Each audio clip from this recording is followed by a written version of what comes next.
नमस्कार। मैं शुभांगी भुजबल। मैं अक्षय शिंपी। आप सभी दर्शकों का हम 51वें कथन में तहे दिल से हार्दिक स्वागत करते हैं। डॉक्टर शंकर शेष फाउंडेशन द्वारा आयोजित कथन, ये हर महीने का हमारा कार्यक्रम है, उपक्रम है और आज तक 50 कथन हम बहुत सक्सेसफुली और श्रोताओं की बड़ी तादाद में हम कर चुके हैं और आज का ये होने वाला 51वां कथन है। ऑनलाइन तरीके से पांचवा कथन है। हम जैसे कि डॉक्टर शंकर शेष फाउंडेशन द्वारा इस कार्यक्रम में हम पहले चेंबूर में डॉक्टर शेष के घर में मिलते थे और हमारा पाठ होता था, लेकिन कोविड-19 की वजह से ये सिलसिला बीच में थम गया, रुक गया और कई महीने लगातार 6 से 8 महीने हम ये प्रोग्राम को नहीं कर पाए क्योंकि लॉकडाउन था, आदमी इकट्ठा नहीं हो पा रहे थे। पर हमने सोचा कि ऑनलाइन तरीके के साथ हम ये आगे बढ़ा सकते हैं, ये सिलसिला आगे जारी रख सकते हैं। तो हमने जुलाई से इस कथन को अलग टाइप में, अलग क्या कहते हैं, अलग तरीके से रिवाइव किया, ऑनलाइन किया और जुलाई, अगस्त, सितंबर, अक्टूबर, नवंबर और आज का ये दिसंबर, हम 5-6 कथन ये नए तरीके से आपके सामने रख रहे हैं, आपके साथ हम बांट रहे हैं। और इसमें हमने सोचा है कि ना ही सिर्फ साहित्य या नाटक ही नहीं, बल्कि संगीत या अलग अलग कलाओं का भी इसमें बिल्कुल हम आयोजन कर सके इसमें। सो आज तक हमने इसमें गायिकाओं को आमंत्रित किया है, इंस्ट्रूमेंटलिस्ट मधुर पडवल थे हमारे साथ और लास्ट सेशन हमने गणेश विश्वपुते के साथ किया था, कविताओं के साथ हमने आगे बढ़ाया था। और आज है हम आपके सामने मराठी साहित्य के 2 बड़े साहित्यकारों की रचनाएं आपके सामने रख रहे हैं। दोस्तों, ये बात करते समय थोड़ा सा हम खेद या दुख महसूस कर रहे हैं कि कल ही हमारे बीच से भारत के एक शिखरस्थ कवि शमसुर रहमान फारूकी साहब, उनका इंतकाल हो गया। वो हमारे बीच नहीं रहे। उनकी एक खासियत थी कि वो आलोचक थे, वो कवि थे, वो साहित्यकार थे, वो कथाकार थे, लेकिन उन्होंने मुगल जमाने में, मुगल सत्ता में खेला जाने वाला एक फॉर्म था, एक स्टोरी टेलिंग फॉर्म था जिसे दास्तान गोई कहा करते थे। वो तब जब मुगल सत्ता थी भारत में तब बहुत बड़े पैमाने पर होता था, लेकिन जैसे ही मुगल सत्ता गई, अंग्रेजों की सत्ता आई, उसके बीच में कई सालों तक, कई शतकों तक ये कहीं गुम हो चुका था, कहीं दब गया था। मानो सरस्वती नदी जैसे गुप्त है वैसे गुप्त हो चुका था। 2006 में शमसुर रहमान फारूकी साहब ने महमूद फारूकी साहब के साथ इस फॉर्म को रिवाइव किया और आज उनकी बदौलत, शमसुर रहमान फारूकी साहब और महमूद फारूकी साहब, इनकी बदौलत दास्तान गोई दोबारा पुनर्जीवित हो गया है और पूरे भारत में नए तरीके से, नए सिले से दास्तान गो, अलग अलग भाषाओं में दास्तान गोई खेल रहे हैं। तो ये उनका बहुत बड़ा कथन परंपरा के लिए योगदान रहा है और आज ही हम जो आपके सामने रख रहे हैं तो बड़े साहित्यकारों की रचनाएं हैं, कथाएं हैं। गदी माडगुलकर साहब और जी.ए. कुलकर्णी साहब की उनकी एक एक कथा हम आपके सामने, अफसाना, कहानी, स्टोरी हम आपके साथ सामने रख रहे हैं। ये उनकी ही बदौलत है। उनकी स्मृति को हम सादर नमन करते हैं शमसुर रहमान फारूकी साहब के। और आज का जो 51वां कथन है, कथस्य नाम से हम आगे बढ़ाते हैं। और आज का ये सेशन जिसमें हम मराठी के 2 eminent writers of Marathi literature गदी माडगुळकर और जे कुलकर्णी, इनकी कथाएं पढ़ने वाले हैं। तो जाहिर है कि ये कथन मराठी में होगा। तो अब से जो आगे बातचीत होगी हमारी वो मराठी में होगी जी। डिसेंबर महिन्यामध्ये अनेक भारतातल्या साहित्यिकांचा स्मृती दिन किंवा जन्मदिवस होता आणि मी आणि अक्षयने असा विचार केला की ह्या महिन्यातलं जे कथन आहे, जे आम्ही दोघं सादर करणार आहोत, ज्याचं शीर्षक कथस्य असं आम्ही ठरवलेलं आहे, ज्यामध्ये आम्ही गदी माडगुळकर आणि जी.ए. कुलकर्णी यांची एक एक कथा निवडलेली आहे। आणि 14 डिसेंबर हा गदी माडगुळकर यांचा स्मृतिदिन आणि 11 डिसेंबर हा जी.ए. कुलकर्णींचा स्मृतिदिन। तर आजच्या आपल्या कथनमधल्या पहिली कथा आपण गदी माडगुळकर यांची वाचणार आहोत आणि दुसरी कथा आपण वाचणार आहोत जी.ए. कुलकर्णी यांची। आणि गदिमांबद्दल बोलायचं झालं तर गजानन दिगंबर माडगुळकर असं त्यांचं पूर्ण नाव। गदी माडगुळकर हेच नाव जास्त परिचित झालं आणि त्यातही मराठी साहित्य विश्वाला किंवा मराठी संगीत विश्वाला गदिमा म्हणून ते खूप जवळचे आहेत. आणि गदिमांची ओळख करून देताना श्रेष्ठ कवी, गीतकार अशी मुख्यत्वे करून दिली जाते. आणि दुसरी ओळख म्हणजे त्यांची कथा, पटकथा आणि संवाद चित्रपटांसाठी. बरोबर आहे. आणि मराठीमध्ये अनेक चित्रपटांच्या त्यांनी कथा लिहिलेल्या आहेत. त्याचबरोबर हिंदी चित्रपटांचे कथा, पटकथा, संवाद लिहिलेले आहेत. आणि त्याचबरोबर अनेक मराठी चित्रपटांमधून त्यांनी अभिनय सुद्धा केलेला आहे. ही गदिमांची बाजू बऱ्याच जणांना माहीत आहे. पण फक्त चित्रपट कथा आणि पटकथा, संवाद यापुरतंच गदिमांचं लेखन मर्यादित नाहीये, तर मराठीमध्ये कथा, कादंबरी लेखन, ललित लेखन, चरित्रविषयक लेखन हे सुद्धा लेखन गदिमांनी केलेलं आहे. गदिमांच्या ह्या लेखनाविषयी फार कमी बोललं जातं आणि अनेक गदिमांचे कथासंग्रह सुद्धा प्रसिद्ध झालेले आहेत, ज्याच्यामध्ये सोने आणि माती सारखा एक कथासंग्रह आहे, कृष्णाची करंगळी, आकाशाची फळं, थोरली पाती, भाताचं फूल, चंदनी उदबत्ती, तुपाचा नंदादी, बोलका शंख असे अनेक कथासंग्रह आहेत. आणि त्याचबरोबर वाटेवरल्या सावल्या हे एक त्यांचं चरित्रपर लेखन मला आठवतंय. आणि अक्षय 14 डिसेंबर हा गदिमांचा स्मृतिदिन, तर यावर्षी गदिमांच्या स्मृतिदिनाच्या निमित्ताने त्यांचं चरित्रपर लेखन जे आहे वाटेवरच्या सावल्या, त्याचं इंग्रजी भाषांतर सुद्धा प्रकाशित झालेलं आहे. म्हणजे जे अमराठी रसिक असतील तेही याचा आस्वाद घेऊ शकतात, किंवा आत्ताची जी पिढी आहे जी इंग्रजी माध्यमातून शिकत असल्यामुळे थोडं मराठी वाचणं त्यांना कठीण जातं, तर ते इंग्रजीमधनं या साहित्याचा आस्वाद घेऊ शकतात. आणि मागच्या वर्षी गदिमांच्या काही निवडक कथांचं सुद्धा इंग्रजीमध्ये भाषांतर होऊन तेही पुस्तक प्रकाशित झालेलं आहे. त्यामुळे ज्यांना मराठी शक्य नाही ते इंग्रजीमध्येही याचा आस्वाद घेऊ शकतात. गदिमांच्या लिखाणाचं एक वैशिष्ट्य सांगायचं झालं तर ते शब्दप्रभू म्हणून ओळखले जात होते. त्यांना वेगवेगळ्या पदव्या होत्या. महाराष्ट्राचे आधुनिक वाल्मिकी त्यांना म्हटलं गेलं, त्यांनी गीत रामायण लिहिल्यामुळे. पण या माणसाला संगीताचं अत्यंत उत्तम भान होतं आणि संगीताचा कान होता. हे आपल्याला त्याच्या फक्त पद्य नव्हे तर गद्य लिखाणातूनही वारंवार जाणवत राहतं. हाच अनुभव आम्ही आज तुमच्यापर्यंत घेऊन आलेलो आहोत. आम्ही प्रयत्न करणार आहोत की गदिमांच्या गद्य भाषेतलं संगीत आम्ही ताकदीनं तुमच्यापर्यंत पोहोचवण्याचा.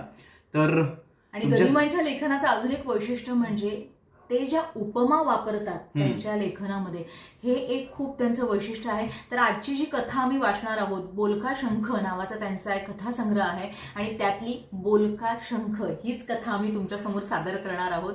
तर त्यांनी वापरलेल्या उपमा हा एक वेगळा आनंद आहे त्यांच्या साहित्यातला. तर पहिली कथा आम्ही सादर करतोय गदी माडगुळकर यांची बोलका शंख. गदी माडगुळकर यांची कथा बोलका शंख. नव्या दिवसाची पहिली ट्राम ठाकूरद्वार नाक्यावरनं खडखडत निघून गेली आणि झावबाच्या वाडीत मनू कुलकर्णी झोपेतून जागा झाला. अंगाखाली चटई आणि उशाखाली तक्क्या एवढंच त्याचं अंथरूण होतं. ते त्यानं गोळा करून ठेवलं. व्हरांड्यातल्या किडक्या खांबाला चिकटून बसलेलं विजेचं बटन त्यानं खाली केलं तेव्हा 10 मेणबत्त्यांचा प्रकाश व्हरांडाभर विरळ होत गेला. पलीकडच्या खोलीसमोर तोंडावर वर्तमानपत्र घेऊन निजलेले अंतोबा बापट जागच्या जागी हल्ले. अगदी शेवटच्या खोलीच्या दाराशी वेटोळे घालून निजलेलं बांड कुत्र उगीच भुंकलं, पुन्हा गप्प झालं. अंथरुणाच्या दोन्ही अंगांना पडलेले कागद मनाने गोळा केले. नेहमीच्या सवयीनं तेवढ्या अंधुक प्रकाशातही त्यानं ते जमवले. निर्मितीला विटाळलेल्या एखाद्या अष्टपुत्रीनं नव्या अपत्याला मनोमन शिव्या घालाव्यात तशा त्याने त्या नव्या हस्तलिखिताला शिव्या घातल्या. सारे कागद हातात जुळवून एकवार उगाच पालटले. मग तो खांबाला टेकून उकिडवा बसला. त्या हस्तलिखितांच्या सर्व पानांवर त्याने क्रमांक घातले, त्यांची घडी घातली. एका रात्रीत आपण 35 पानांची लघु कथा लिहिली याचं त्याचं त्यालाच नवल वाटलं. आपल्याला वाटत असलेलं हे नवल आणखीन कुणालाही वाटणार नाही याचं वैषम्यही त्याच वेळी त्याच्या मनात डोकावून गेलं. चिडचिडल्यागत तो जागचा उठला आणि दरवाजा ठोठावू लागला. खोलीचं दार आतून उघडलं गेलं. दिवा लागला. भल्या पहाटेची वेळ असून देखील आपल्या पत्नीच्या चेहऱ्यावर त्याला कसलाच ताजेपणा दिसला नाही. मनाची अपेक्षा होती, अहो रात्रीची गोष्ट पुरी लिहून झाली का हो? असं तरी किमान तिनं विचारावं. पण तिनं विचारलं ते भलतंच. आज दुपारी गोप्याला ऑफिसात पाठवू का? नाही, वसईवाला आत्ता येईल आणि बिलासाठी धरणं धरून बसेल. मन्यानं काहीही उत्तर दिलं नाही. खोलीभर झोपलेल्या संततीकडे त्यानं एक नजर टाकली आणि भिंतीच्या कडेकडेनं तो स्वयंपाकघरात गेला. अहो, स्टोव्ह बिघडलाय. पुढचा संघर्ष टाळण्यासाठी त्याच्या पत्नीनं आधीच खुलासा केला. रात्रभर बसून इतकी उत्तम साहित्य निर्मिती केली आणि वेळेवर चहा देखील नाही, असं तो शब्दान वाचून पुटपुटला. झपाट्यानं स्वयंपाकघरातनं बाहेर आला, पण मघा टळलेला अपघात आता टळू शकला नाही. बेडकीसारखा हातपाय पोटाशी घेऊन झोपलेला एक पोर एकदम किंचाळत उठून बसलं. पाय दिलात वाटतं त्याच्या अंगावर. गृहलक्ष्मी ओरडली. मन्यानं आत्ताही काहीही उत्तर दिलं नाही. काखेतलं हस्तलिखित त्यानं टेबलावर फेकून दिलं आणि तो खोली बाहेर पडला. एका पोराच्या रडण्यानं दुसरं पोरगं जागं झालं. सामायिक स्नानगृहापाशी पोचेतोपर्यंत 3 अपत्यांच्या रडण्याचे आवाज मन्याच्या कानांवर तसेच आदळत राहिले. ती रडारड बायकोने कशी काय थांबवली, वसईवाल्याचा आणि तिचा तह कुठल्या अटींवर झाला हे समजून घेणं त्याने बुद्ध्यास टाळलं. कोलाहलाने जागं झालेलं आपलं मन त्याने पुन्हा साहित्य निर्मितीच्या उद्योगात नेऊन सोडून दिलं. रात्री लिहून संपवलेल्या गोष्टीतील स्वभावचित्रांबरोबरच तो फिरत राहिला. नळाच्या शिळ्या पाण्याला त्यानं आपल्या उत्साहानं ऊत आणला आणि स्तुस्नात अवस्थेत उजाडता तो परत खोलीत आला. सामायिक स्नानगृहांच्या रांगांच्या राज्यात मधला वेळ त्याने स्वतःशीच बोलत घालवला होता. बैठकीच्या खोलीत अंथरुणं तशीच अस्ताव्यस्त पडलेली होती. रडणाऱ्या तिन्ही तोंडांनी स्वयंपाकघरात बसून चहा पिण्यास प्रारंभ केला होता. मन्या आत आल्याचं सरिताला कसं कळलं कोण जाणे, पण वाफ निघत असलेला चहाचा कफ घेऊनच ती बाहेर आली.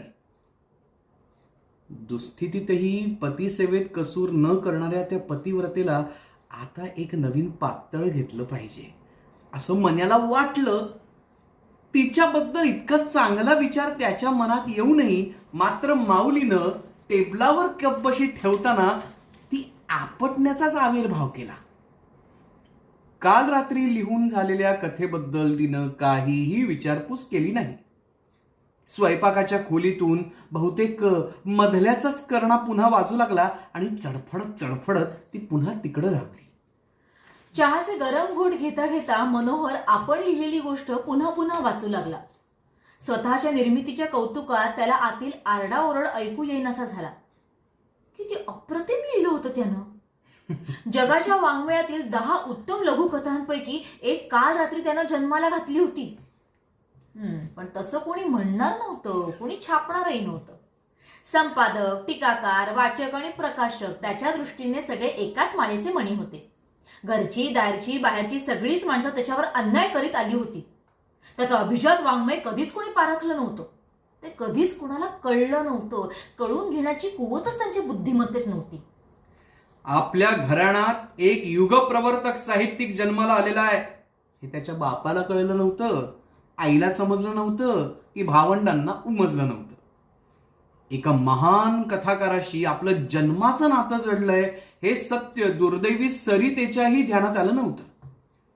एका श्रेष्ठ वाङ्मयकाराचे आपण भाग्यवान वंशज आहोत याचा पत्ता त्याच्या प्रजेला लागलेला नव्हता आणि कधी काळी त्यांना तसा पत्ता लागेल अशी आशाही मन्याला वाटत नव्हती. मन्याच्या मनाचं हे दुःख चिरंतन होतं. त्याला शेवट कधीच नव्हता. त्याच्या प्रपंचाच्या पसाऱ्याची मोजदाद शिरगणतीच्या वेळी तरी झाली होती, पण त्याच्या वाङ्मयीन कार्याचा आढावा अद्यापि एकाही नियतकालिकानं घेतला नव्हता. त्याला कुणीही ओळखलंच नव्हतं. कपातला चहा संपेतोपर्यंत निर्मितीच्या आनंदातून त्यानं ही अवहेलना उडी टाकली. शून्याएवढी शिल्लक हाती लाभल्यावर त्याने टेबलाचा खण खसकन उघडला आणि ते हस्तलिखित त्यानं कोंडून टाकलं. कुणाशी काहीच न बोलता आपलं नाक चुरगाळीत तो बसल्या जागी तसाच बसून राहिला. अखेर गोपू शाळेत जायला निघाला तेव्हा त्याच्या थकलेल्या फीचा प्रश्न अत्यंत निकडीचा म्हणून पत्नीनं त्याच्यापुढे मांडला. शाळा बंद कर त्याची, एवढंच उत्तर मन्यानं दिलं. अंगात फाटके कपडे आणि गळ्यात विटकी पिशवी अडकवून ते 12 वर्षांचं पोर शाळेत निघून गेलं. मग मात्र कामावर जायची वेळ होईपर्यंत कसलीच तक्रार मन्यापुढे आली नाही. बायकोचं तोंड उघडलं गेलं नाही. बारक्या पोरांच्या बडबडीकडे त्यानं लक्ष दिलं नाही. वचा वचा 4 घास खाऊन त्याने चर्नी रोड स्टेशन गाठलं आणि नेहमीची लोकल पकडली. 3ऱ्या वर्गाच्या डब्यात भेटलेल्या एका चोखंदळ वाचकानं नकळत त्याच्या जखमेवरची खपली काढली आणि मन्याचं तोंड सुटलं. अरे मराठी भाषेत लघुकथा लेखनाचं तंत्रच कुणाला कळलं नाही. हरिभाऊ आपट्यांपासून गंगाधर गाडगिळ्यांपर्यंत सगळ्यांनी योजनापूर्वक आपली स्तुती करून घेतली. अरे टीकाकार आणि लेखक एकमेकांमधून आपली नावं करून घेतात. मराठीत आजवर जन्माला आलेलं कथा वाङ्मय आपल्या 2 लघुकथांच्या वजना एवढं पण नाही. अशा अर्थाची अनेक बेजबाबदार विधानं मन्यात त्वेषानं करत राहिला. चर्चगेट स्टेशन पर्यंत तो एकटाच बोलत होता. त्याच्या वाणीचा बांध फोडणारा रसिक शेवटपर्यंत तो वाक्प्रवाह नुसता पाहत राहिला. सभा जिंकल्याच्या आविर्भावातच मन्या चर्चगेटवर उतरला. उतारूंच्या लोंढ्याबरोबर वाहत असताना आपलं व्यक्तिमत्व या सगळ्यांहून वेगळं आहे असं तो स्वतःलाच गर्वानं बजावत राहिला. मधल्या वाटेनं फिरोजशाह मेहता रोडवरच्या आपल्या ऑफिस पर्यंत जाईतो. तो 2दा-3दा साहित्य संमेलनाचा अध्यक्ष झाला. आपले 4-2 ग्रंथ त्याने इंग्रजी भाषेत थेट लंडनमध्येच प्रकाशित करून टाकले. रस्ता ओलांडताना उगीच अडवणूक करणाऱ्या एका सुंदर मोटार गाडीवर त्यांना आपलं भविष्यकालीन मालक म्हणून नाव कायम करून टाकलं. अडणीवरच्या शंखागत खाटेवरच बसून राहिलेल्या ऑफिसच्या पठाणाला त्यांना आपली पोरं सांभाळण्यासाठी नोकरीलाही ठेवला. आणि धाड धाड धाड धाड जिने चढत तो आपल्या चालू आयुष्यात येऊन पोहोचला. त्याच्या शेजारचं टेबल असलेल्या तपकिरी जोशानं तोंड उघडलं नसतं तर आपल्या व्यक्तिमत्वाच्या कैफातून तो बराच काळ बाहेरही आला नसता. जोशानं त्याला भलतीच बातमी सांगितली. सर्वोत्तम लघुकथांच्या पुस्तकासाठी मुंबई सरकारनं ठेवलेली बक्षिसं कुणाकुणाला मिळाली त्यांची क्षुद्र नावं त्या कारकुंड्यानं उच्चारली आणि मन्याची तळपायाची आग मस्तकाला जाऊन पोचली. साहित्यिकांइतकाच तो सरकारवरही चिडला. अरे या देशातल्या प्रांत सरकारांना सुद्धा आपल्या वाङ्मय सेवेचं मूल्य कळू नये याचं त्याला असह्य दुःख झालं. गेल्या वर्षी प्रसिद्ध झालेलं आपलं एकच एक पुस्तक प्रकाशकाच्या बालिश हट्टासाठी त्याने सरकारी बक्षीस समितीकडे पाठवलं होतं. परीक्षेला बसण्या इतका मी लहान नाही. असं 2दा-3दा त्यानं प्रकाशकाला बजावलाही तो विसरलेला नव्हता. आपल्याला बक्षीस मिळणार नाही हे त्याला माहिती होतं. पण तरीही जोशानं दिलेल्या बातमीनं त्याचं मस्तक भडकलेलं होतं. महाराष्ट्रातले वाचक, टीकाकार आणि मुंबईचे प्रांतिक सरकार या सगळ्यांची निर्बुद्धता त्याला जोशाच्या कळकट चेहऱ्यावर दिसू लागली. आपण ऑफिसात आहोत याची त्याला शुद्धच राहिली नाही. त्या जोशाला त्यानं अगदी आडवा उभा घेतला. एखाद्या व्याख्यात्याने पूर्वी पाठ केलेलं भाषण अस्खलितपणे बोलत राहावं तसा तो जोशाच्या तोंडावर बोलत राहिला. आपल्या लिखाणाचे अभिजात वैशिष्ट्य, साहित्य निर्मितीची मूल्य, त्यांचे निकष इत्यादी अनेक विषयावर त्याची वाणी अखंडपणे कडाडत राहिली. धावून दमलेलं कुत्र दमून एका जागी बसावं तसा तो शेवटी आपल्या खुर्चीत जाऊन बसला.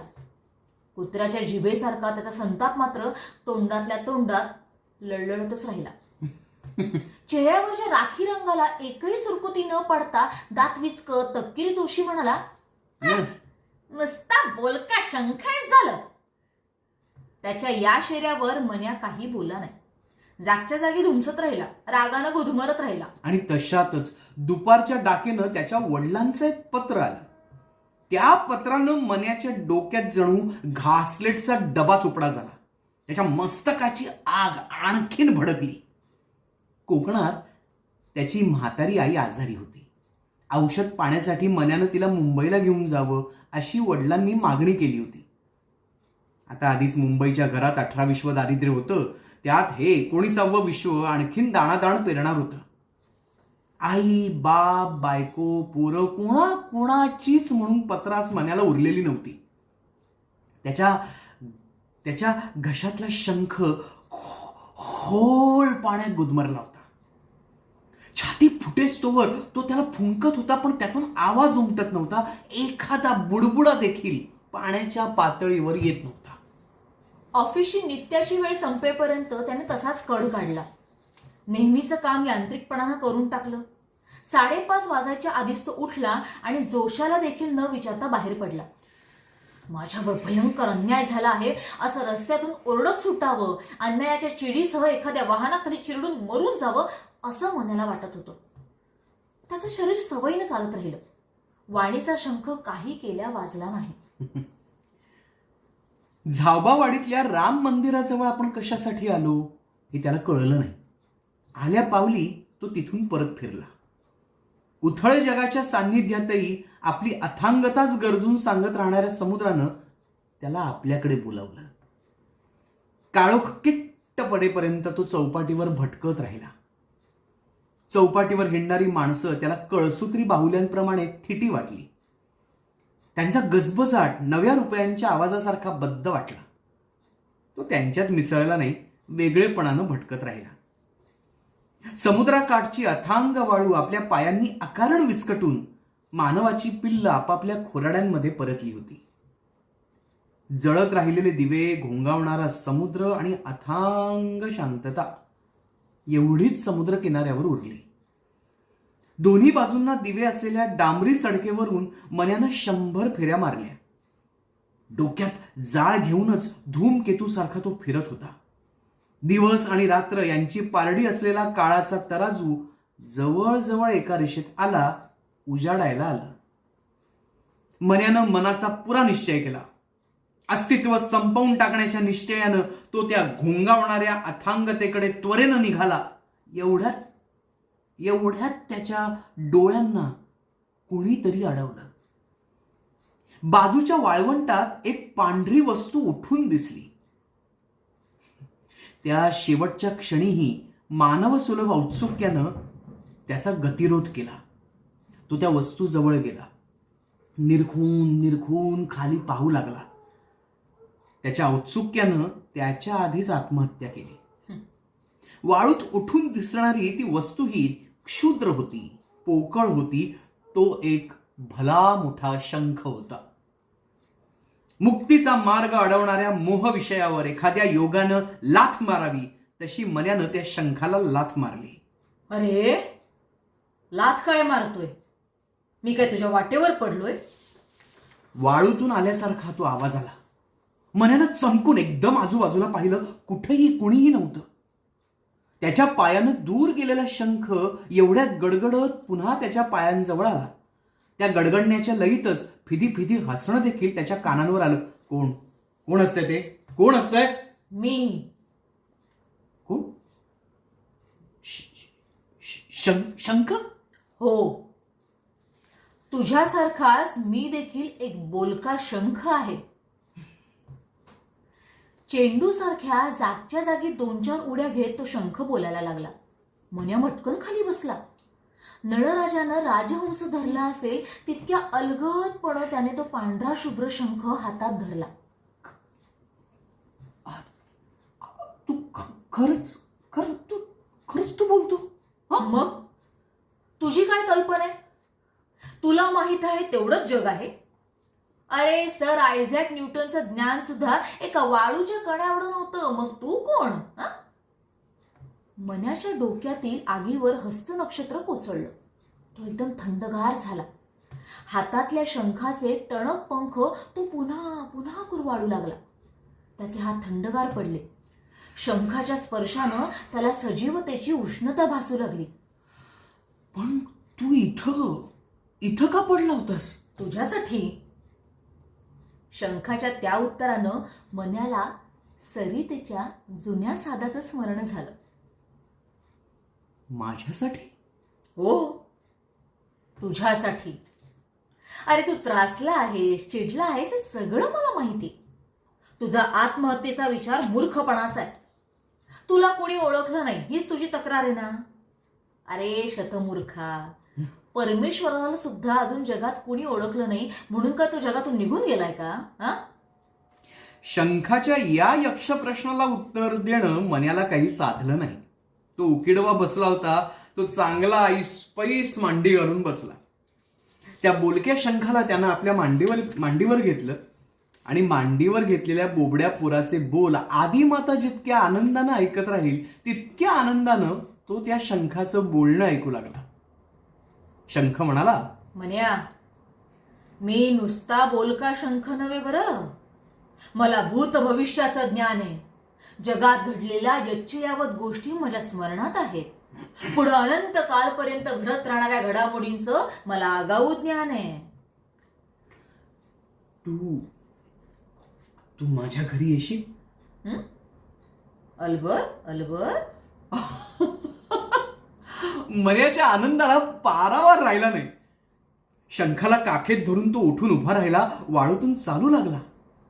नुसत्या साखऱ्यात चावून खाताना आपल्या दातांचा आवाज ऐकू येतो कानांना, तसा स्वतःच्या पावलांचा आवाज त्याला ऐकू येऊ लागला. त्या गोड अनुभूतीनं बोलक्या शंखाच्या आवाजाचा गोडवा सतालपणे मुखरित झाला. तुझ संगे मी गेही येईन, तुझ संगे मी गेही येईन, तुला मनातील गुजे सांगीन. तुझ संगे मी गेही येईन, तुला मनातील गुजे सांगीन. तुझ्याच पुरती माझी वाणी, अन्यांच्या न पडेल कानी. हो हो हो हो. त्याच्या सताल करारावर मन्यानं त्रिवार बोलांची स्वाक्षरी केली. तो अद्भुत बोलका शंख काखेत घेऊनच मन्या घराकडे निघाला आणि मग त्याच्या पावलांना अनिरुद्ध वेग आला. नव्या सूर्याच्या प्रकाशाबरोबर मन्या घरी आला तेव्हा त्याला घरचं वातावरण एकदम प्रसन्न दिसलं. त्याची तीनही पोरे एकमेकांपासून दूर बसली होती, आपापल्या जागी आनंदात होती. गोपू काहीतरी वाचत होता, गोंद्या काहीतरी लिहित होता आणि छोट्या छब्या टेबलावर बसून कागदाची नाव करत होता. मन्या दारातून आत येताच ती तीनही पोरं एका जागी जमा झाली आणि टाळ्या पिटत सामायिक स्नानगृहाकडे पळाली. आई आई अण्णा आले, आई अण्णा आले, अण्णा आले, असं त्यांचं धावतं आनंद गीत मन्याच्या कानावर आलं. शंखाला हातावर घेत तो स्वयंपाकघरात आला तेव्हा सारं स्वयंपाकघर सुगंधित झाल्याचं त्याच्या लक्षात आलं. कोपऱ्यातल्या देव्हाऱ्यासमोर एक उदबत्ती जळत होती. देव्हाऱ्या पुढच्या आरतीतील निरांजनं तेवत होती. देवमूर्तीच्या शरीरावर प्राजक्ताच्या फुलांचा ढीग दरवळत होता. मन्या त्या देव्हाऱ्याजवळ गेला. त्याच्या हातातला शंख जणू आपणहून देव्हाऱ्यावर जाऊन बसला. मन्याला वाटलं प्राजक्ताची रास तिप्पट मोठी झाली. कधी नव्हे ते हसत हसत सरिता दारातून आत आली. तिने झटपट स्टोव पेटवला, चहाला आधण ठेवलं. अत्यंत प्रेमळ आवाजात मन्याला म्हणाली, काल रात्रभर आम्हाला झोप आली नाही. इतकं काय रागवायचं माणसानी? बायकोचं ते शब्द ऐकून मन्याला नाचावंसं वाटलं. नाही, पण तो नाचला मात्र नाही. दारिद्र्याच्या काचानं हळवी आणि भाविक झालेली आपली पत्नी कसलीही शंका घेणार नाही अशा आवाजात त्याने एक लघुत्तम कथा रचत रचतच तिला निवेदनही केली. अगं काय झालं, ऑफिसातला एक मित्र रात्री मला त्या एका साधू महाराजांकडे घेऊन गेला. ते महाराज राहतात गोरेगावला आणि त्यांचं वय माहितीये का किती? 111 वर्षांचं वय त्या माणसाचं. आणि मला पाहताच त्यांनी माझ्या नावानं हाक मारली, तुझी आपल्या तिन्ही पोरांची चौकशी केली. मी आश्चर्याने त्यांचे पाय धरले आणि प्रसाद म्हणून त्यांनी तो शंख आहे ना देवाऱ्यावर ठेवलेला तो दिला हातात. तो संताचा प्रसाद आहे म्हणून मी तो तिकडे देवाऱ्यावर ठेवलेला आहे. तुझ्यासारखीच मी सकाळ संध्याकाळ त्याची पूजा करणार आहे आता. नवऱ्याच्या स्वभावात झालेल्या या आकस्मिक बदलानं सरिता भारावून गेली. मुलं व्हायच्या आधी वागत होती तितक्या प्रेमाने ती त्याच्याशी वागू बोलू लागली. सकाळ संध्याकाळ त्याच्यासाठी पूजेचं मांडू लागली. मनोहरी ओले नेसून तास तास त्या बोलक्या शंखापुढे बसू लागला. पूजेला बसताना स्वयंपाकघराचं दार आतून बंद करून घेण्याचा त्यानं परिपाठ पाडला. पूजेच्या वेळी आतून ऐकू येत असलेला आपला आवाज आत्मनिवेदन नावाचा भक्तीचाच एक प्रकार आहे असं त्यानं बायकोच्या गडी उतरवलं.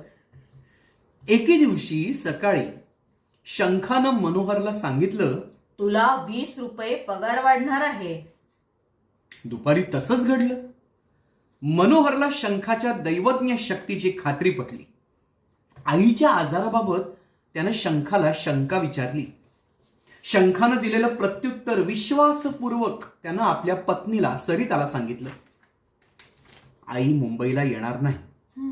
डॉक्टर असलेला मावस भाऊ तिला मिरजेला घेऊन जाईल आणि तिथं तिची तब्येत खणखणीत बरी होईल. सासूबाईंच्या बाबतीत मनोहरनं सांगितलं अगदी तसंच घडलं. तेव्हा आपल्या नवऱ्याला दैवी साक्षात्कार झाल्याची ग्वाही सरितेनं सगळ्या वाडीभर फिरवली. वाडीतल्या बायका रोजच्या रोज तिला नाना प्रश्न विचारू लागल्या. ती ते प्रश्न आठवणीने मनोहरला सांगू लागली. शंखाकडून मिळालेली उत्तरं तो तिच्या ओटीत टाकू लागला. हळूहळू त्या प्रश्नोत्तरांबद्दल सरिता थोडं शुल्क स्वीकारू लागली. कुलकर्णी कुटुंबात आर्थिक स्वास्थ्य नांदू लागलं. गोप्याची फी अडेनाशी झाली. वसईवाल्याचे हल्ले कायमचे बंद झाले. बैठकीच्या खोलीत नवे कोच खुर्च्या आल्या. मनोहरच्या लिहिण्याच्या टेबलावर पुष्पपात्रे सजू लागली. व्हरांड्यातील त्याची सय्या जमिनीपासून उंचावली गेली. दिवसभर एक लोखंडी कॉट अंग मुडपून भिंतीशी उभी राहू लागली. रात्री व्हरांड्यात विस्तारू लागली. थकलेल्या मनोहरला जाळीदार मच्छरदाणी पांघरुण घालून जोजवू लागली. पोरांच्या कपड्यांवरची ठिगळं लोप पावली. कपड्यांबरोबर पोरांचे चेहरेही नवे टवटवीत दिसू लागले. सरिता वहिनींनी सांगितल्यावर हुकूम बापट आणि मंडळींनी प्रकाशित केलेली पुस्तकं सरकारी बुक कमिटीने मंजूर केल्यापासून अंतोबा बापटही मनोहरशी अदबीने वागू लागला. वाङ्मयीन आयुष्यातील मुस्कटदाबी आर्थिक सुस्थितीमुळे मनोहरला सुसह्य होऊ लागली. साहित्यिकांना शिव्या घालण्याचा त्याचा उद्योग मात्र सतत चालू राहिला. सुस्थितीमुळे विद्यमान टीकाकारांच्या विरुद्ध सदैव चालू असलेली त्याची बडबड अधिक कडवी झाली. आपल्याला साहित्यात श्रेष्ठता केव्हा मिळेल हा प्रश्न त्याने बोलक्या शंखाला 1000 वेळा विचारला, पण प्रत्येक वेळी उत्तर आलं, आस्ते कदम आस्ते कदम आस्ते कदम. त्या दिवशी सकाळी मनोहर असाच शंखापुढे बसला होता. मुलांच्या मास्तरणीबाई बाहेर त्यांची शिकवणी घेत होत्या. सकाळ सकाळीच दारावर आलेल्या चिनी फेरीवाल्याकडून सरिता काही रेशमी कापड खरेदी करत होती. तिनं रात्री सांगून ठेवलेले प्रश्न शंखाला विचारण्यासाठी मनोहर ते मनातल्या मनात आठवत होता. आणि देव्हारातल्या शंख एकाएकी शहारला. नुकतीच वाहिलेली फुलं देवारा बाहेर फेकली गेली. मनोहर आश्चर्याने पाहू लागला. शंखाच्या चोचीतून रडू उमटलं. घाबरलेल्या मनोहरनं पुढे वाकून आपले दोन्ही हात त्याच्या पंखांवर ठेवले आणि एक बावरा प्रश्न केला, आज आज असं का घडलं? तुझ्या ऑफिसात गडबड होणार आहे. कसली? मालक बदलणार आहे, नोकर तेच राहणार आहे. म्हणजे? कळेल लवकरच, तुला चिंता नाही. मनोहरनं पुढं काहीही विचारलं नाही. बावऱ्या उत्सुकतेनं काय घडतंय त्याची तो वाट पाहत राहिला. आणि 15 दिवसांच्या आतच बोलक्या शंखाचं म्हणणं खरं झालं. सगळ्या विमा व्यवसायाचं राष्ट्रीयकरण झालं. जुने मॅनेजिंग एजन्सी कोपऱ्यात बसली आणि कंपनीची मालकी सरकारकडे गेली.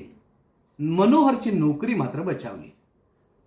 शुभवार्ता आणि ज्ञान सांगणारा बोलका शंख हळूहळू अशुभ घटनाच आगाऊ सांगू लागला.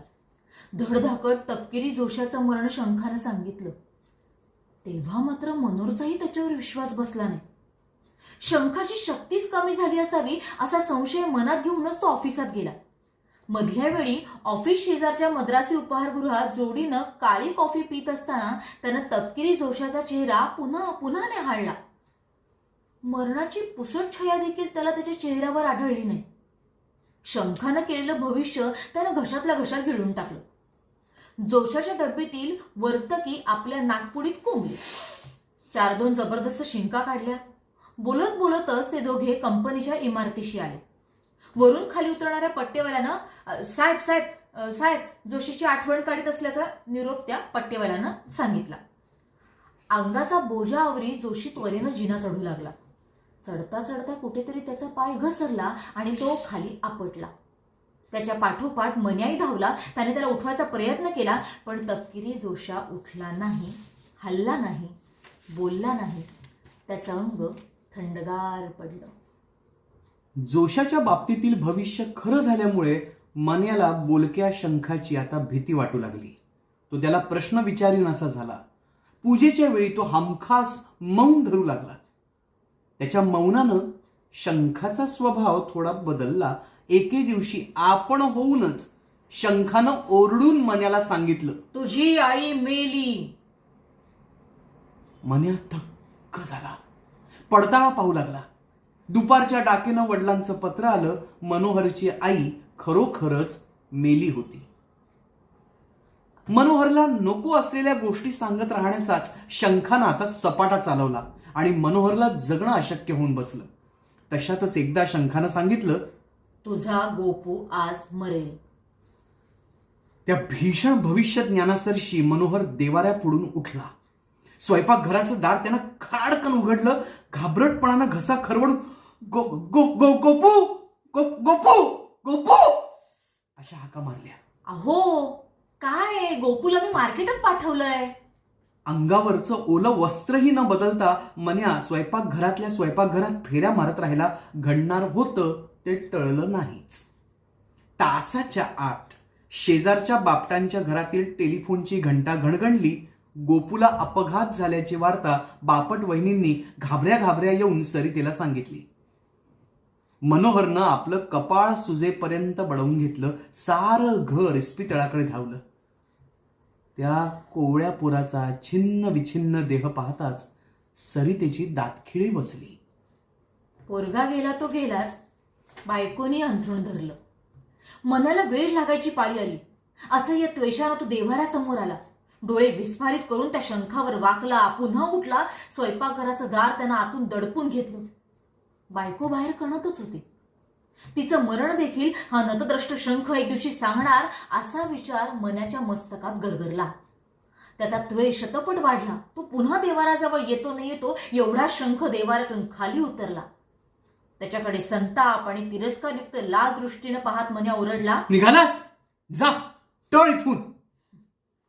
देवाऱ्याखालून परत देवाऱ्यात उडी घेत तो शंख खदखदून हसला. त्याच्या हसण्यानं मनाचे डोळे भरून आले. गळा दाटला. का हसतोस का? मी असा जाणार नाही. बोलू तरी नकोस. मला कुणीतरी फोडल्याशिवाय माझी वाणी बंद होणार नाही. शंखानं आपली गुम सांगितली. मी टाकतो तुला फोडून. सबूर सबूर. शंखाचा तो शब्द जळून मन्याच्या हातांना पोळला. त्यानं हात मागे घेतले. पाणावल्या डोळ्यांनी तो त्याच्याकडे बघत राहिला. माझी वाणी नाहीशी होईल, पण ती एकटी नाहीशी होणार नाही. बरोबर तुझी वाणी घेऊन जाईल. म्हणजे म्हणजे म्हणजे मी फुटलो की तू मुका होशील. मन्याला चक्कर आली. तो मटकन खाली बसला. सारं स्वयंपाकघर त्याच्या भोवती गरगर गरगर गरगर गरगर फिरू लागलं. मुलांची किंचाळणी, पत्नींचं कण्ण शतपट मोठं झालं. त्याच्या कांठाळ्या बसल्या. मस्तकाचं लोखंड झालं. पुढे 4 दिवस मनानं स्वयंपाकघरात जाण्याचं टाळलं. सरितेच्या उशाशी तो अबोल बसून राहू लागला. तिचं औषध पाणी बघू लागला. शेजारच्या बापट वहिनी धाकट्या 2 मुलांना जेवू खाऊ घालू लागल्या. मुलाच्या आकस्मिक मृत्यूनं बधीर झालेल्या शेजाऱ्याला सारेच वाडीकर मदत करू लागले. मनाच्या स्वयंपाकघरातील शेगडी स्टोव बिलकुल पेटेनासा झाला होता. सरितेचा ताप विलक्षण वाढला. अगदी मध्यान्हीच्या वेळी उशाशी पेंगणाऱ्या मनोहरला तिने आर्त हाक मारली. मला खडबडून जागा झाला. अहो अहो पाणी पाणी. अभावितपणानं मन्या जायला नको होता तिथे गेला. सरितेच्या उशागती असलेला तांब्या रिकामा होता म्हणून त्याला स्वयंपाकघरात धावावं लागलं. त्याने आज जाऊन विजेचा दिवा लावला. तो नळ सोडून तांब्या भरणार इतक्यात शंखाचा आवाज आला. तुझी बायको. मन्याच्या हातातून तांब्या मोरीत निसटला. त्याचा कर्णकटू आवाज झाला. त्यानं आपले दोन्ही कान दोन्ही हातांनी करकचून झाकून घेतले. संतापानं तो मागे वळला. कसलाही विचार न करता त्याने शंख पकडला. त्याच्या तोंडाकडच्या भागावर त्याने आपला हात रोवला आणि ओकारी आलेला माणूस तोंड दाबून मोरीकडे धावतो तसा तो मोरीकडे धावला. तो नतद्रष्ट शंख त्याने मोरीतल्या फरशीवर एकदाचा जोरानं आपटला. शंखानं एक भयंकर किंकाळी मारली. त्याचे तुकडे तुकडे झाले. मन्याच्या तणावलेल्या नाड्या किंचितशा सैल झाल्या. त्याला सरितेची आठवण झाली. तो तांब्या भरून पुन्हा बाहेरच्या खोरीत आला. सरिता धडपडत उठून बसली होती. काय झालं, काय झालं? मन्यानं तोंड उघडण्याचा प्रयत्न केला. त्याच्या तोंडातून शब्द फुटेना. तो हैराण झाला होता. त्याची वाचा गेली होती. शेजारी पाजारी धावले. दुःखाने गांजलेल्या कुलकर्णी कुटुंबासाठी साऱ्यांनीच खस्ता खाल्ल्या. सरिता वाचली. सरिता वाचली. मनोहर मात्र जन्माचा मुका झाला. त्याच्या त्या अवस्थेनं विमा कंपनीतील अधिकारी कळवळले. त्यांनी त्याची नोकरी चालू ठेवली. आता वाचाच गेली. वाचाच गेल्यामुळे मन्या कोणाविरुद्ध काहीही बोलेनासा झाला. नोकरीतून फावलेल्या वेळात तो आपलं लिखाण करू लागला. संपादक मंडळी सहानुभूतीपोटी त्याचं लेखन प्रसिद्ध करू लागली. अंतोबा बापटांनी त्याचे संग्रह प्रकाशित केले. त्याच्या बडबडीमुळे त्याला अनेक साहित्यिक शत्रू जमा झाले होते. ते त्याच्याकडे आता सहानुभूतीनं बघू लागले. त्याच्या लिखाणाची दखल घेऊ लागले. बघता बघता मनोहर कुलकर्णी प्रथित यश कथाकार झाला. बोलण्यात खर्च होणारी शक्ती आता लिहिण्यात लागू लागली. मनोहरची ग्रंथ निर्मितीही भराभर वाढू लागली. त्याच्या पुस्तकांची भाषांतर परभाषातून होऊ लागली. तो मुका झाल्यामुळे सारी रसिकता त्याच्याबद्दल आदरानं बोलू लागली. तो मुका झाल्यामुळे सारी रसिकता त्याच्याबद्दल आदरानं बोलू लागली. कथा बोलका शंख. लेखक ग. दी. माडगुळकर. मित्र हो, ही अशी कथा अत्यंत थेट आणि स्पष्टपणे यात गदिमांनी एक विधान केलेलं आहे. आणि गदिमांच्या प्रत्येकच साहित्यातून असं विधान त्यांच्या कवितांमधनं, त्यांच्या कथांमधनं, त्यांच्या ललित लेखातून हे आपल्यासमोर ते ठेवतात. गदिमा हे भूमिका घेणारे लेखक होते आणि ही भूमिका घेणं त्यांनी कधीही कुणालाही न घाबरता कायम ठामपणे केलं. तर अशी ही बोलका शंख नावाची कथा, याचे धागे, याचा संदर्भ, याचा रेलेव्हन्स तुम्हाला आत्ताच्या काळातही निश्चितपणे लागेल. गदी माडगुळकर यांची बोलका शंख ही कथा आता आपण ऐकली. आणि आजच्या कथस्य मध्ये आपण दुसरी कथा वाचणार आहोत, ती जी. ए. कुलकर्णी यांची. जी. ए. कुलकर्णी मराठी साहित्यातलं एक अत्यंत वेगळ्या स्थानावरचं असं महत्वाचं नाव. कधीही महाराष्ट्रात न राहून पण महाराष्ट्राच्या साहित्य परंपरेला, साहित्य दालनाला समृद्ध करणारं एक अत्यंत मोठं साहित्यिक नाव. जी. ए. कुलकर्णी यांनी अनेक कथासंग्रह लिहिले. ते आपल्या कथासंग्रहासाठी ओळखले जातात. निळा सावळा, पारवा, डोह काळीमा, अमृत फळे, बखर मिरची, सांज शकून किंवा ओंजळधारा आणि बालसाहित्य ज्याला आपण म्हटलं जातं, आणि बखर मिरची आणि मुग्धाची रंगीत गोष्ट. त्यांनी कथाही अनुवादित केल्या आणि ललित लेखही लिहिले. ते स्वतः उत्तम चित्रकारही होते. असे अनेक पैलू जीएनच्या व्यक्तिमत्वात होते आणि जीएनचं साहित्य आपल्या अत्यंत वेगळ्या भाषा सौष्ठत्वासाठी, शैलीसाठी म्हणून ओळखलं जातं. सर्वसाधारणपणे जीए हे नाव घेतलं की अनेकांना आकर्षण वाटतं, पण ते वाचायची भीती वाटते. कारण त्यांच्या मनात असा ग्रह झालेला आहे की जीए कठीण आहे, जीए कळायला सोपे नाहीत आणि जीए अत्यंत डार्क लिहितात. मित्र हो, हे पूर्ण सत्य नाही. जीएनच्या अनेक कथा अत्यंत ह्युमरस आहेत. अत्यंत साध्या भाषेत त्यांनी खूप माणसाच्या जगण्यातल्या विसंगती दाखवून दिलेल्या आहेत. पण जीए प्रामुख्याने आपल्याला गूढ व्यक्तिमत्वाचे आणि तशाच काहीशा रहस्यमयी कथा लिहिणारे म्हणून परिचित आहेत. आपल्याला त्यांच्या कथा महाराष्ट्रातल्या श्रोत्यांना, वाचकांना माहिती आहेत. पण आज आम्ही जीएनचा, त्यांच्या कथांचा एक वेगळा पैलू आपल्यासमोर ठेवण्याचा प्रयत्न करतो आहोत. मित्रांनो, ओंजळधारा नावाचं एक पुस्तक जी. ए. कुलकर्णींनी लिहिलेलं आहे. आणि या पुस्तकाचं वैशिष्ट्य असं की आपल्या लोकपरंपरेचा, या लोकसाहित्याचा, लोककथांचा, या कथासंग्रहाला मोठा आधार आहे. अनेक लोककथांमधनं जीव उचलून जीएननी त्या कथा मॉडिफाय केलेल्या आहेत, त्या स्वतः लिहिलेल्या आहेत. आणि कथा हा भाग आपल्याकडे अगदी लहानपणापासून एक संस्कारात्मक रुजलेला असा भाग आहे. आपण अगदी लहान असताना सुद्धा आजी आजोबांकडनं गोष्टी ऐकलेल्या असतात किंवा घरातले वडीलधारे जे कोण असतील त्यांच्याकडनं कथा ऐकलेल्या असतात. आणि त्या कथा ऐकतानाचा एक समारोपाकडे येतानाचा एक छोटासा कार्यक्रम असतो, म्हणजे तर मुलांनो आजच्या कथेचं तात्पर्य काय होतं किंवा काय शिकलो, अशा कथांचं एक आपलं लहानपणाचं विश्व असायचं. आणि मग त्यामध्ये आपण जातक कथा, इसाप नीतीच्या कथा, अशा अनेक कथा ऐकलेल्या आहेत. आणि लोककथा पण काही आपल्याकडे, ती खूप मोठी परंपरा आहे. तर अशा सुद्धा विषयाला जीएननी हात घातलेला आहे, जे ओंजळधारामध्ये आपल्याला त्या कथांचा आनंद घेता येतो. ज्या कथांमधना नेमकं काय म्हणायचंय जीएनना, असं आपण शेवटी तात्पर्यात्मक विचार करत बसतो. आणि जी आपली वैशिष्ट्ये आहेत माणसाची, अशी वैशिष्ट्य त्यांनी पात्र म्हणून त्या कथांमध्ये आपल्या समोर मांडली. रमेश सुरेश, सीता गीता अशी हाडामांसाची पात्र न आणता व्यक्तिमत्वाचे, स्वभावाचे गुणविशेष त्यांनी पात्र म्हणून उभे केलेले आहेत. आणि लोककथांचं सगळ्यात मोठं वैशिष्ट्य, महत्वाचं वैशिष्ट्य असं की त्या अत्यंत साध्या आणि रोजच्या जगण्यातल्या भाषेत लिहिलेल्या असतात. त्यात अलंकार, उपमा, उत्प्रेक्षा असे अलंकार टाळलेले असतात. खूप साधी जगण्यातली भाषा असते. जीएननी लोककथांचं हे वैशिष्ट्य अगदी तंतोतंत उचललंय आणि या कथांमधनं अत्यंत साध्या सोप्या भाषेतून आपल्या समोर ठेवलेलं आहे.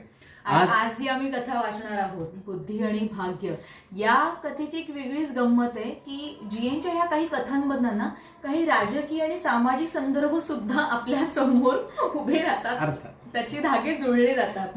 तर आजची जी कथा आपण वाचणार आहोत त्याचाही कुठेतरी आपल्या रोजच्या जगण्याशी संबंध आहे. तो कसा, ते कथा ऐकल्यावर तुमच्या लक्षात येईलच. अर्थात सादर करतो आहोत ओंजळधारा या कथासंग्रहातील जी.ए. कुलकर्णींची बुद्धी आणि भाग्य.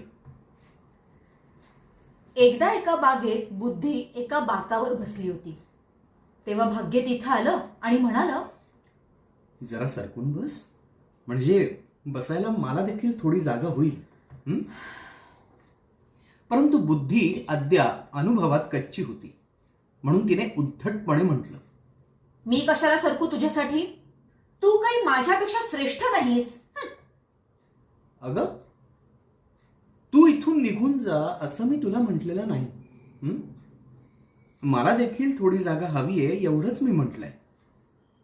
आणि श्रेष्ठ कनिष्ठ असल्या गोष्टी हव्यात कशाला? प्रत्यक्ष कार्यावरूनच ते आपोआप ठरतं. तुला तुझ्या ठराविक आकडेमोडीत सापडतात तेवढेच हातचे आकडे माहिती आहेत, पण प्रत्यक्ष आयुष्यात त्यापेक्षा कितीतरी जास्त हातचे आकडे असतात हे मला माहिती आहे. त्यामुळे तू पंडित असशील पण शहाणी मात्र नाहीस. उगाच दूर कशाला? तो बघ, समोरच्या शेतात कुणब्याचा पोरगा नांगरणी करतोय, त्याच्यात शिरून तू तुझं कर्तृत्व आहे ते दाखव. तुझ्यामुळे तर तो जास्त सुखी झाला तर इथून पुढे जिथे जिथे तू मला दिसशील तिथे तिथे मी तुला पूर्ण दंडवत घालत जाईन. बुद्धीने त्याच्याकडे तिरस्कारानं हसत पाहिलं आणि ते आव्हान स्वीकारलं. तिनं कुणब्याच्या पुरात प्रवेश करताच त्यानं काम आपलं थांबवलं आणि तो स्वतःशीच विचार करू लागला,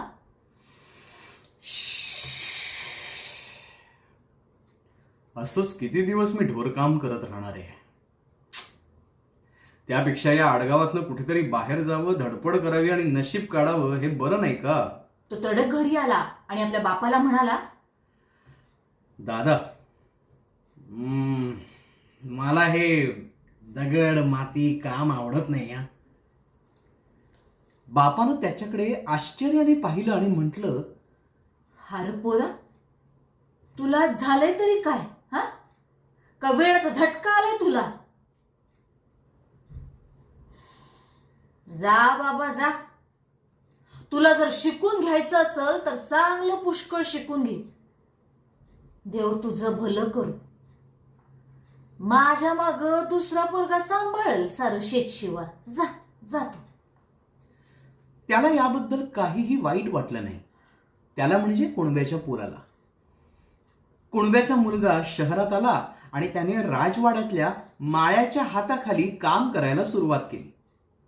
माळ्यानं त्याला थोडं देखील समजावून सांगितलं तरी तेवढ्यावरनं तो कितीतरी जास्त शिकून घ्यायचा. थोड्या दिवसांनी तर माळ्याच्या सूचना त्यानं बाजूला ठेवायला सुरुवात केली. माळ्याला पहिल्यांदा या गोष्टीचा अतिशय राग येत असे, पण सारं काम अत्यंत व्यवस्थित होतंय हे पाहून त्याला समाधान वाटे आणि तो म्हणे, ठीक आहे, तुझ्या मनाप्रमाणे करत जा, मग तर झालं ना. नाही, तुला माझ्यापेक्षा जास्त बुद्धी आहे खरी. काही दिवसातच राजाची बाग इतकी सुंदर झाली की राजा अतिशय खुश झाला आणि राणी, राजकन्या यांना घेऊन तो तिथं वरचेवर सहलीसाठी येऊ लागला. राजकन्येला अप्रतिम लावण्य लाभलं होतं, पण ती 12 वर्षांची असल्यापासून तिची वाचा बंद पडली होती. राजाला त्या गोष्टीचं अतिशय दुःख वाटायचं. तिला बोलकं करण्याचे, तिच्याशी थाटाने लग्न लावून देण्यात येईल अशी दवंडी देखील त्याने पिटली होती.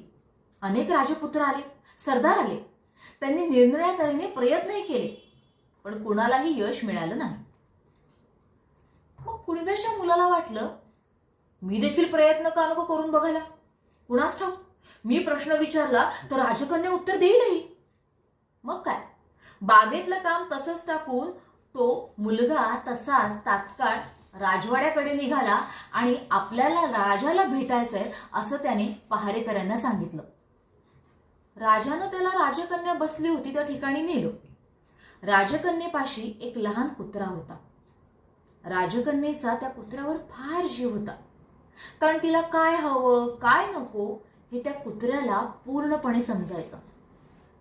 कुणब्याचा मुलगा तिच्या समोर आला आणि राजकन्या जणू तिथे नाहीच असं दाखवत तो कुत्र्याला म्हणाला, तू फार शहाणा आहेस असं मी ऐकलंय. म्हणून ना मी तुला सल्ला विचारण्यासाठी आलेलो आहे. ऐक, घडली ती गोष्ट अशी.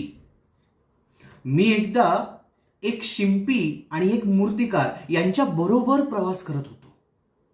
रानातच रात्र झाली म्हणून आम्ही त्या ठिकाणीच मुक्काम करण्याचं ठरवलं.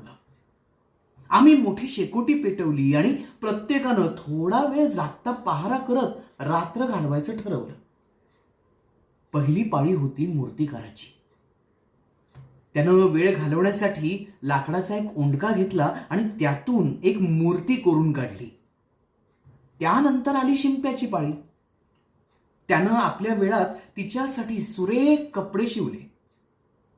नंतर मला जागायचं होतं. शिंपी मला म्हणाला, वेळ घालवण्यासाठी त्याने मूर्ती कोरली, मी तिला कपडे दिले. आता तुला जर वेळ काढायचा असेल तर तिला बोलायला शिकव. मी थोड्या वेळाने खरोखरच तिला बोलायला शिकवलं, पण एवढ्यात पहाट झाली आणि आमच्यात भांडणं लागली. मूर्तिकार म्हणाला, तो एक ओंडका होता, म्हणजे खरं तर तिला मीच निर्माण केलेलं आहे म्हणून त्यावर माझा जास्त हक्क आहे. मी जर मूर्ती कोरली नसती तर तुम्ही कपडे काय घालणार, ओंडक्याला, आणि बोलायला शिकवणार ते कोणाला, ओंडक्याला. शिंपी मला म्हणाला, कपडे वापरणं आता मानव आणि इतर प्राण्यांमधला महत्वाचा फरक आहे, म्हणजे लाकडी मूर्तीला मीच खरं मानवी स्वरूप दिलंय. मग काय, मी देखील माझी बाजू मांडली. नाही, आता तू मला सांग, तू सांग, त्या स्त्रीवर खरा हक्क कुणाचा आहे. त्यावर कुत्रा काहीही बोलला नाही, पण अकस्मात राजकन्येनंच एकदम उत्तर दिलं, खरा हक्क अर्थातच तुझा आहे. प्राणाशिवाय केवळ लाकडी मूर्तीला काय महत्व आहे. शब्द नसतील तर वस्त्रांना तरी काय किंमत आहे. राजकन्ये, तुझ्या बाबतीत देखील तू मला हाच निर्णय दिलायस. मी तुला वाचा दिली, नवं जीवन दिलंय, आता तुझ्यावर माझा हक्क आहे. पण त्या मुलाचे ते शब्द ऐकून राजाच्या कपाळावर मात्र आठ्या आणि डोळ्यात संताप दिसला. प्रत्येक सत्ताधाऱ्याभोवती तोंडपुजीपणा करणाऱ्या माणसांचा एक घोळका नेहमीच असतो. राजा किंचित हसला की त्याच्या तोंडावर 1.25 हात लांब असे दिसतं आणि त्याने एक लहानशी आठी कपाळावर घातली की ही माणसं अंगावरील सगळे कातडे कपाळावर आणून 25 मोठ्या आठ्या घालून तयार होतात.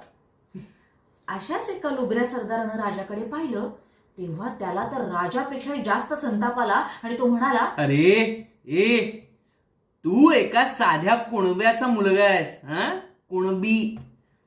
कुणब्याशी कधी राजकन्येची सोयरीक झालेली आहे? बघ, महाराज तुला मोठं इनाम देतील पण राजकन्या तुला कालत्रयीही मिळणार नाही. मग यावर राजाही म्हणाला, होय, त्यांचं म्हणणं बरोबर आहे. पण कुणब्याचा मुलगा आपला हट्ट सोडीना. तो म्हणाला, राजकन्येला परत वाचा देईल त्याच्याशी तिचं लग्न होईल अशी आपलीच दवंडी आहे महाराज. आणि राजाचा शब्द म्हणजे कायदा. इतरांनी जर आपापले आज्ञापालन करावे अशी तुमची अपेक्षा असेल तर तुम्हीच प्रथम आज्ञापालन करणं हे तुमचं कर्तव्य ठरतं. तेव्हा राजकन्येचा विवाह माझ्याशीच लागला पाहिजे. मग यावर आणखी एक सरदार रागारागाने म्हणाला, त्याचा शिरच्छेद करण्याची महाराज आज्ञा द्यावी. राजानं अमुक एक गोष्ट केली पाहिजे असं उद्धटपणे म्हणणारा माणूस राजद्रोही असतो. त्याला देहांताची शिक्षा योग्य आहे. अवश्य अवश्य त्याचा तात्काळ शिरच्छेद करा, राजाही संतापानं म्हणाला. मग काय, कुणब्याच्या मुलाचे हातपाय बांधण्यात आले आणि त्याला वधस्थानाकडे नेण्यात आलं. जिथं त्याचा शिरच्छेद व्हायचा होता त्या दगडी चौथऱ्याजवळ भाग्य वाट पाहत थांबलं होतं. ते बुद्धीला हलक्या आवाजात म्हणालं, पाहिलंस तुझं कर्तृत्व? त्या बिचाऱ्यावर डोकं गमावण्याची वेळ आली. आता तू बाजूला सरक आणि गंमत बघ. भाग्यानं कुणब्याच्या मुलामध्ये प्रवेश करताच मारेकऱ्याची तलवार लाकडी उंडक्यावर आदळून तिचे तुकडे झाले. त्यानं दुसरी तलवार घेण्याआधीच राजवाड्याकडनं एक घोडेस्वार अतिवेगानं त्या ठिकाणी आला. त्यानं तुतारी वाजवली आणि पांढरी शुभ्र पताका उभी केली. त्याच्या मागून खुद्द राजाची पालखी येत होती. मंडळी, घडलं ते असं होतं. कुणब्याच्या मुलाचे शब्द अगदी सत्य होते असं राजकन्येनं राजाला बजावलं. राजाज्ञेचं पालन व्हावं असं वाटत असेल तर राजानेच प्रथम नियमांचं पालन केलं पाहिजे. शिवाय जर त्याचं घराणं क्षुद्र कुणब्याचं असेल तर ती गोष्ट सहजासहजी सुधारता येईल की. त्याला तात्काळ राजपुत्र करून तसा सन्मान दिला की झालं. नाहीतरी जगातील पहिला राजा काही जन्मताच राजा नव्हता. तो कोणीतरी साधा कुणबी, शिकारी, अगर सैनिकच असला पाहिजे. मग त्यावर राजा म्हणाला, खरंच ती गोष्ट माझ्या ध्यानातच आली नव्हती. आपण कुणब्याच्या मुलाला तात्काळ राजपुत्राची वस्त्रे आणि सन्मान देऊया. आणि म्हणून त्याला आणण्यासाठी राजानं आपली स्वतःची पालखी पाठवली होती. नवा राजपुत्र आणि त्याची वधू पालखीतून जात असता रस्त्याच्या कडेला बुद्धी उभी होती. पण शेजारीच भाग्य हसत उभं असलेलं पाहून तिनं विषादानं मान फिरवली. अहो, जिथं भाग्य प्रबळ आहे तिथं आपली काहीही जरुरी नाही हे तिनं ओळखलं आणि तेव्हापासून तसल्या ठिकाणापासून तिनं दूरच राहायचं ठरवलं. मित्र हो, अशी ही अत्यंत लहान पण अर्थपूर्ण गोष्ट. कथेच्या सुरुवातीला सांगितल्याप्रमाणे जीएनच्या इतर कथालेखनापासून हे कथालेखन का वेगळं आहे हे आता तुमच्या लक्षात आलं असेलच. पण या कथांचे काही सामाजिक राजकीय संबंध आजच्या घडीला देखील लागतात का हे आता तुमच्यावर आहे. तुम्ही विचार करा, तुम्ही शोधा. तुम्ही आतापर्यंत गदिमांचं बरंच लेखन वाचलं असेल किंवा जीएनच्याही बऱ्याच कथा वाचल्या असतील. त्यातली तुमची आवडती कथा किंवा साहित्य कृती कुठली ते खाली कमेंटमध्ये लिहायला विसरू नका. आणि आज जसे आमच्याबरोबर जोडले होतात तसेच आमच्या पुढच्याही कथांच्या कार्यक्रमांना असेच जोडले राहा. तुमच्यासाठी असेच वेगवेगळे विषय, वेगवेगळे कार्यक्रम तुमच्यासाठी आम्ही घेऊन येतच राहू. तर आजचं हे 51वं कथन हे इथंच संपन्न झालं असं आम्ही जाहीर करतो. तुमच्या प्रतिक्रिया आमच्यापर्यंत कळवत राहा. तुमच्या मित्रांना, आप्तेष्टांना शंकर शेष फाउंडेशनशी जोडलं जायला सांगा. भेटत राहू. धन्यवाद. नमस्कार.